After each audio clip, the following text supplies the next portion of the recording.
Hello बच्चों, कैसे हैं आप? आशा करता हूँ अच्छे होंगे। आज हम पढ़ने वाले हैं हिंदी रिमझिम कक्षा 3 पाठ 7 टिप टिपुआ, जो कि एक उत्तर प्रदेश की लोक कथा है। इस पाठ के अंत तक हम इस पाठ से संबंधित प्रश्न उत्तरों को भी जानेंगे। आओ पाठ को शुरू करते हैं।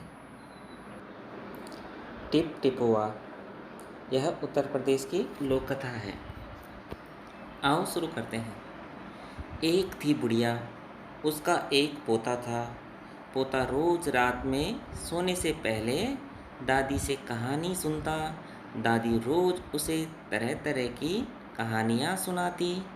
एक दिन मूसलाधार बारिश हुई। ऐसी बारिश पहले कभी नहीं हुई थी। अब मूसलाधार का मतलब होता है बहुत मोटी मोटी और तेज बारिश होना। सारा गांव बारिश से परेशान था। बुढ़िया की झोपड़ी में पानी जगह जगह से टपक रहा था। Tip tip tip tip. इस बात से बेखबर पोता दादी की गोद में लेटा कहानी सुनने के लिए मचल रहा था। अब पोते को कुछ पता नहीं था। बेखबर का मतलब होता है जिसे किसी बात की खबर ना हो। और वो अपनी दादी से कह रहा था कि दादी मुझे कहानी सुनाओ। बुढ़िया खींच कर बोली। खींच कर का मतलब होता है गुस्से से बोलना। अरे बचवा, का कहानी सुनाए? ई टिपटिपोआ से जान बचे तब ना। अब दादी ने क्या कहा कि क्या कहानी सुनानी है? इस टिपटिपोआ से अगर जान बचेगी तब तो मैं तुम्हें कहानी सुनाऊंगी। पोता उठकर बैठ गया। उसने पूछा, दादी ये टिपटिपुआ कौन है? अब पोते ने कहा कि ये टिपटिपुआ कौन है? टिपटिपुआ क्या शेर बाघ से भी बड़ा होता है? अब पोता किससे कह रहा है? अपनी दादी से, कि जो ये टिपटिपुआ है क्या यह शेर और बाघ से भी बड़ा होता है? दादी छत से टपकते हुए पानी की तरफ देखकर बोली, हाँ बचवा, ना शेरवा का डर ना बगवा के डर, डर तो डर टिपटिपुआ के डर। अब दादी ने क्या कहा कि ना तो शेर का डर है और ना ही बाघ का डर। तो डर किसका है? इस टिपटिपुआ का डर है। यहाँ पे हम चित्र को देख पा रहे हैं ना, एक बूढ़ी दादी बैठी है और उनका पोता बैठ रखा है और बारिश हो रही है और घर में क्या हो रहा है, पानी टपक रहा है। संयोग से मुसीबत का मारा एक बाघ बारिश से बचने के लिए झोपड़ी के पीछे बैठा था। बेचारा बाघ बारिश से घबराया हुआ था। बुढ़िया की बात सुनते ही वह और डर गया। अब यह टिपटिपुआ कौन सी बला है? बला का अर्थ होता है मुसीबत। ज़रूर यह कोई बड़ा जानवर है। तभी तो बुढ़िया शेर बाघ से ज़्यादा टिपटिपुआ से डरती है। अब वो क्या कर रहा है? वो सोच रहा है कि ज़रूर यह कोई बड़ा जानवर है, इसलिए बुढ़िया क्या कर रही है? बाघ और शेर से ज़्यादा टिपटिपुआ से डर रही है। यहाँ पे देखो ना, चित्र बना हुआ है और यह झोपड़ी के पीछे बैठा हुआ है और सोच रहा है। अब आगे देखते हैं। इससे पहले कि बाहर आकर वह मुझ पर हमला करे, मुझे ही यहाँ से भाग जाना चाहिए। अब वो क्या सोचता है कि मुझे क्या करना चाहिए? यहाँ से भाग जाना चाहिए कि इससे पहले मुझ पर हमला करे। बाघ ने ऐसा सोचा और झटपट वहाँ से दुम दबाकर भाग चला। बाघ ने जैसे सोचा और वहाँ से क्या किया, वो वहाँ से भाग गया। उसी गांव में एक धोबी रहता था। वह भी बारिश से परेशान था। आज सुबह से उसका गधा गायब था। सारा दिन वह बारिश में भीगता रहा और जगह जगह गधे को ढूंढता रहा, लेकिन वह कहीं नहीं मिला। अब क्या हुआ? दिन भर क्या कर रहा था? वो बारिश में भीगते हुए अपने गधे को ढूंढ रहा था। अब क्या हुआ कि धोबी की पत्नी बोली, जाकर गांव के पंडित जी से क्यों नहीं पूछते? वे बड़े ज्ञानी हैं। आगे पीछे सबके हाल की उन्हें खबर रहती है कि आप क्या करिए कि पंडित जी के पास जाइए और उनसे पूछिए, वो बताएंगे कि हमारे गधे ने कहाँ मिलना है। पत्नी की बात धोबी को जच गई। जच गई का मतलब होता है पसंद आ गई। तो अपना मोटा लठ उठाकर वह पंडित जी के घर की तरफ चल पड़ा। उसने देखा कि पंडित जी घर में जमा बारिश का पानी उलीच उलीच कर फेंक रहे थे। अब उलीच उलीच कर फेंकने का मतलब है कि दोनों हथेलियों में पहले पानी उठाना, फिर बर्तन में डालना, फिर उसे बाहर फेंकना। धोबी ने बेसब्री से पूछा, बेसब्री का मतलब होता जल्दीबाजी में, महाराज मेरा गधा सुबह से नहीं मिल रहा है, जरा पोथी बाँचकर बताइए तो कहाँ है। कि महाराज आप क्या करिए कि मेरा गधा जो है वो सुबह से नहीं मिल रहा, आप अपनी पोथी में देखकर बता दीजिए कि वो कहाँ है। तो हम भी कई बार करते हैं, पंडित जी से कोई प्रश्न पूछते हैं, हमारी कोई वस्तु खो जाती है तब भी हम ऐसे प्रश्न करते हैं। तो यहाँ पे धोबी किससे पूछ रहा है, पंडित जी से पूछ रहा है कि आप ज़रा बता दीजिए, अपनी पोथी में देखकर बता दीजिए कि मेरा जो गधा है वो कहाँ है, मैं उसको उस दिशा में ढूंढने जाऊँगा। सुबह से पानी उलीचते उलीचते पंडित जी थक गए थे। धोबी की बात सुनी तो झुंझला पड़े और बोले, मेरी पोथी में तेरे गधे का पता ठिकाना लिखा है क्या?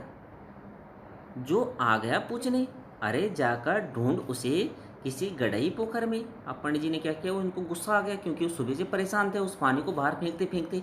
अब बारिश इतनी तेज़ हो रही थी कि सब परेशान हो रहे थे। अब पंडित जी भी बहुत परेशान थे, उनके घर में बहुत पानी घुसा हुआ था जिसको वो क्या कर रहे थे, हथेली से उठा उठा कर बाहर फेंक रहे थे। और उन्होंने क्या कहा कि कहाँ ढूंढ उसे, कि किसी गढ़ई और पोखर में। पंडित जी ने क्या कहा कि किसी गढ़ई का मतलब होता है किसी गड्ढे में, पोखर मतलब किसी तालाब में के आसपास ढूंढ, मेरे पोथी में कौन से उसका अता पता लिखा हुआ है, तू जा कहीं बाहर ढूंढ उसे। अब आगे देखते हैं क्या होता है। और पंडित जी लगे फिर पानी उलीचने। धोबी वहाँ से चल दिया। चलते चलते वह एक तालाब के पास पहुँचा। तालाब के किनारे ऊंची ऊंची घास उग रखी थी। धोबी घास में गधे को ढूंढने लगा। किस्मत का मारा बेचारा बाघ टिपटिपुआ के डर से वहीं घास में छिपा बैठा था।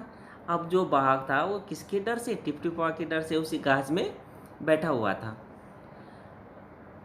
धोबी को लगा कि बाघ ही उसका गधा है।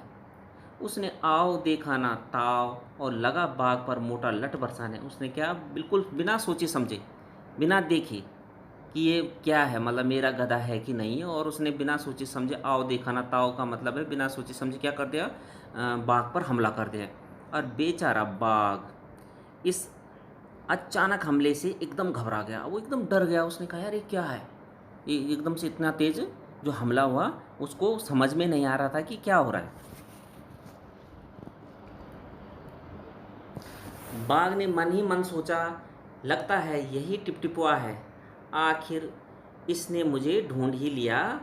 अब अपनी जान बचानी है तो यह जो कहे चुपचाप करते जाओ। अब उसने अपने मन में सोचा कि भाई अगर मैं इसके साथ क्या करूँगा, कुछ बोलूँगा वो करूँगा तो ये तो मुझे और मारेगा। इससे बढ़िया क्या है कि मैं चुपचाप, अपनी अगर जान बचानी है तो जैसे ये कहेगा मैं वैसे ही करता जाऊँगा।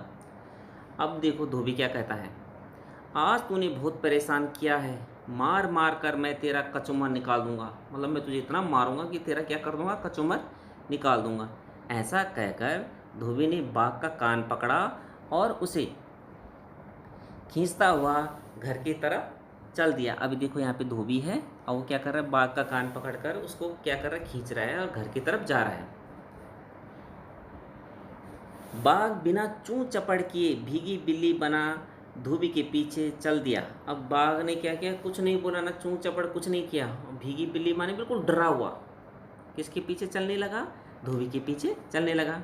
घर पहुंचकर धोबी ने बाघ को खूंटे से बांध दिया और सो गया। घर गया और उसने खूंटे पे बांध दिया। खूंटा कहते हैं जिस पे हम अपनी गाय को, बैल को, भैंस को बांधते हैं ना, उसे हम खूंटा कहते हैं। तो जिसमें वो किसे बांधता था, अपने गधे को बांधता था, उसमें उसने किसे बांध दिया, बाघ को बांध दिया। सुबह जब गांव वालों ने धोबी के घर के बाहर खूंटे से एक बाघ को बंधे देखा तो उनकी आंखें खुली की खुली रह गई। खुली की खुली रहना माने भौचक्का हो जाना, आश्चर्यचकित हो जाना। जी अब हम क्या होते हैं कि हम बाघ को ऐसे बांध सकते हैं, नहीं बांध सकते ना। तो उसने क्या किया, उनकी आंखें एकदम फटी की फटी रह गई कि क्या कर, धोबी ने क्या कर रखा, अपने घर के खूंटे में किसे बांध रखा है, एक बाघ को बांध रखा है। तो ये जो कहानी थी ये किसने लिख रखी है, गिरजा रानी अस्थाना जी के द्वारा यह कहानी लिखी गई है। आओ प्रश्नों के उत्तर जाने। कौन किससे परेशान, इस कहानी में लगता है सभी परेशान थे, बताओ कौन किससे परेशान था। तो इसका उत्तर है बुढ़िया झोपड़ी में टपकते हुए वर्षा के पानी से परेशान थी।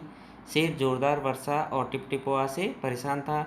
धोबी गधे के गायब होने व न मिलने से परेशान था। और पंडित जी घर में भरे वर्षा के पानी को उलिझते उलिझते थकने से परेशान थे। मतलब बताओ। नीचे कहानी में से कुछ वाक्य दिए गए हैं, इन्हें अपने शब्दों में लिखो। टिपटिपुआ कौन सी बला है? तो इसका उत्तर है टिपटिपुआ कौन सी मुसीबत है?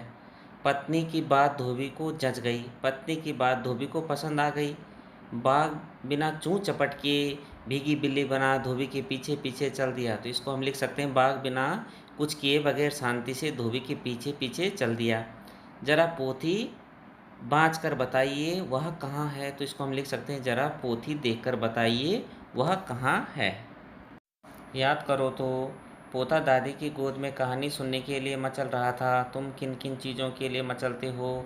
इसका उत्तर है मैं भी दादी से कहानी सुनने के लिए मचलता हूँ। मैं उनसे नए नए खिलौने लाकर देने के लिए, उनके साथ घर से बाहर जाने के लिए, उनकी गोद में चढ़ने के लिए और उनके साथ खेलने के लिए मचलता हूँ।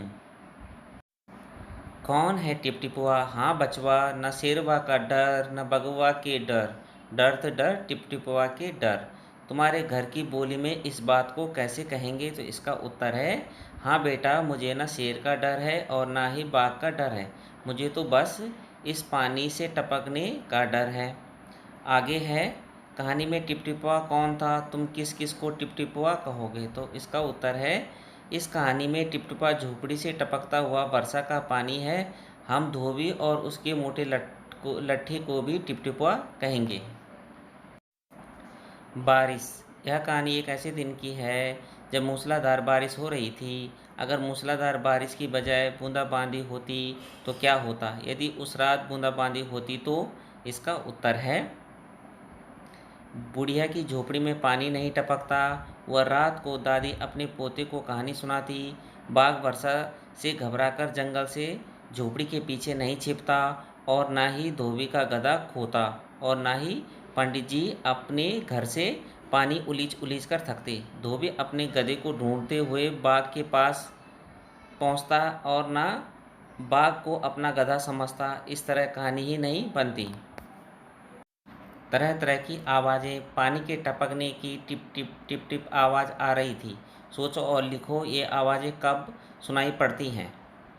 खर खर की आवाज़ तेज़ सांस लेने पर, भिन भिन की आवाज़ मक्खी के कान के पास मंडराने पर और ठक ठक की आवाज़ आती है दरवाज़ा खटखटाने पर। चर चर की आवाज़ आती है दरवाज़ा खुलने पर और भक भक की आवाज़ आती है आग की भट्टी से और तड़ तड़ की आवाज़ आती है टीन के चद्दर में बारिश पड़ने से। खूंटा। धोबी ने बाघ को खूंटे से बांध दिया। सोचो और बताओ खूंटे से क्या क्या बांधा जाता है? तो इसका उत्तर है गाय भैंस बकरी बैल कुत्ता आदि, ये सब हम क्या करते हैं खूंटे से बांध के रखते हैं। एक से ज़्यादा, एक कहानी सभी कहानियाँ। अब हमने एक वचन और बहुवचन में लिखना है।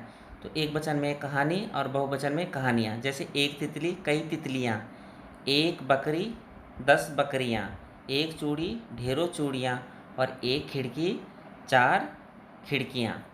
तो इसमें क्या है कि हम एक वचन को किस में बदलेंगे? बहुवचन में।